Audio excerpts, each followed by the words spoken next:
And a very good afternoon to you. And now, the Queen in a storm and an up and down day. We're saying hello to Mrs. Kastner. It was more than 10 years ago, and I remember it well.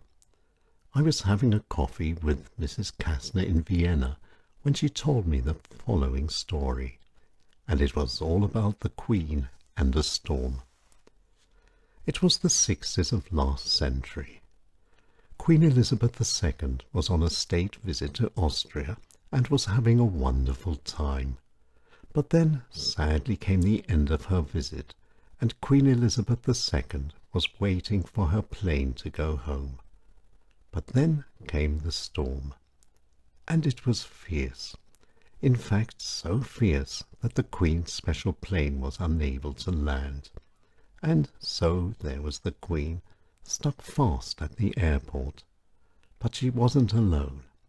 There was the Austrian President, the Prime Minister, the British Ambassador, and the Mayor of Vienna, and all having to think of something to say. Small talk with the Queen, and in English it was a stress. But fortunately there wasn't too long to wait. The Queen's plane was soon able to land, and a feeling of relief came over the meeting. Soon the Queen would be on her way home. But that wasn't the end of the story. There were the soldiers. And the soldiers were wet, cold, miserable and hungry. They had been outside the whole time in the storm, waiting to give the final salute. And then, when the Queen finally came out to go to her plane, the general in charge ordered his men to salute. But that was easier said than done. The wind was still very strong, and not all the soldiers were able to hear his command. And so it was that only the soldiers nearest the general actually saluted. And then came the ups and the downs.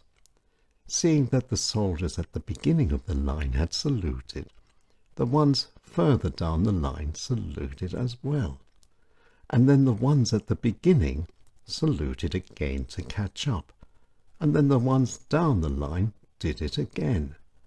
And this went on for at least 3 or 4 minutes, an up and down show. And then, holding her hat, the Queen boarded her plane. And I wonder if Her Majesty the Queen ever thinks back to that up and down day in Vienna, the day her hat nearly blew off in a storm. And Mrs. Kastner, she certainly never forgot that stormy afternoon. She was watching it live on TV. Her son was one of the soldiers in that great Guard of Honor, and Mrs. Kastner was proud. There was her son saluting the Queen, not only once, but 4 or 5 times in a row. Hold on to your hat, it might blow away.